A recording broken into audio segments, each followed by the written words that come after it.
One of our top priorities at University Hospital Birmingham is the prevention of infection and obviously the control of infection. And what our main aim is to reduce Clostridium difficile, MRSA and also other associated infections.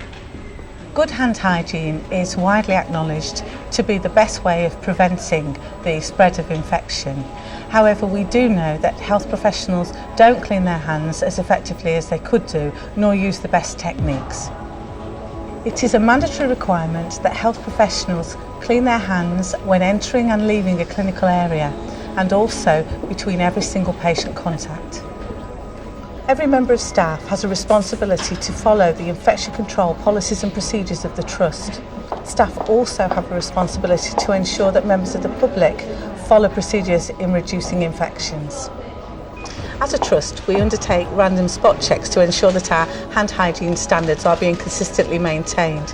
Staff can expect to be involved in these random spot checks at any time. We want our patients and their relatives to have confidence in us. Because of this, we ask them to question our staff about carrying out hand hygiene before they touch them. Staff need to realise that the most simple hand hygiene procedures, if not followed, can have really serious consequences for patients. Because of this, we expect them to follow procedures, and where they're non-compliant, we would consider disciplinary action. Hospitals have hand gels to clean your hands with. These gels are active against bacteria such as MRSA, but don't work against C. diff. So it's important that if you're looking after a patient who might have C. difficile, that you wash your hands thoroughly with soap and water. Washing your hands is a 7-stage procedure, and here's how you should do it. I'm going to show you the correct way to wash your hands. You need to turn the taps on first so you've got running water. Wet your hands thoroughly and then apply some soap. A good lather. Hands palm to palm first, and then palm washing the back of the opposite hand. Interlace your fingers to make sure that the fingers are clean in between, and then using the backs of your fingers, wash the palms of your hands. Then include the thumbs with some rotational rubbing, and the wrists.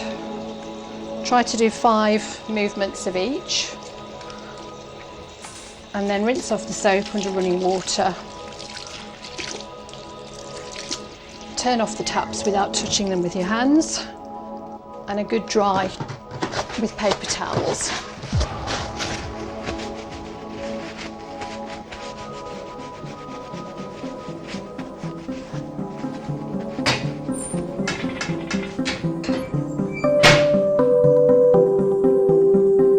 Hand gels are available in all clinical areas. The gels are active against bacteria such as MRSA, but don't work against C. difficile.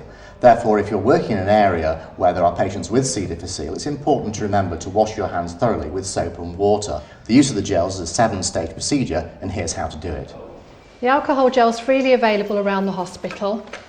The technique for applying is the same as with hand washing, so make sure that you've covered all areas of your hands, in between the fingers, thumbs and wrists.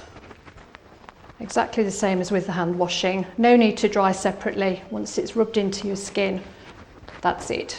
It's really important because we all see lots of patients every day, and we're definitely a vector for infection. And the more patients we see, the better the greater risk of infection, really. So we have to wash our hands between every patient, and that's essential, really.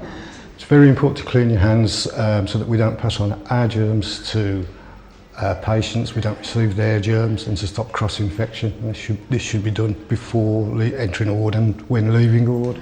Well, hand hygiene is very important. It helps to stop infections and the germs, and especially when going onto the wards, you should always wash your hands before going onto the ward and when leaving the ward. As a cancer specialist, I'm very aware that my patients have often got low white blood cell counts as a result of either their chemotherapy or radiotherapy, and are therefore particularly vulnerable to infections. Any patient that we have in the ward is often very sick, and again that makes them vulnerable as well. So clearly hospitals are full of potentially very resistant organisms and spreading them from one patient to another, it clearly represents a big hazard to the patients, and not transferring them on your hands clearly improves the safety of the patients. Well, everyone in a hospital environment should be aware of good hand hygiene. Visitors to a ward, anyone that is entering or leaving a ward should wash their hands or use the hand gel. And this is especially important if we come into contact with patients. It's very, very important, and it could also save a life.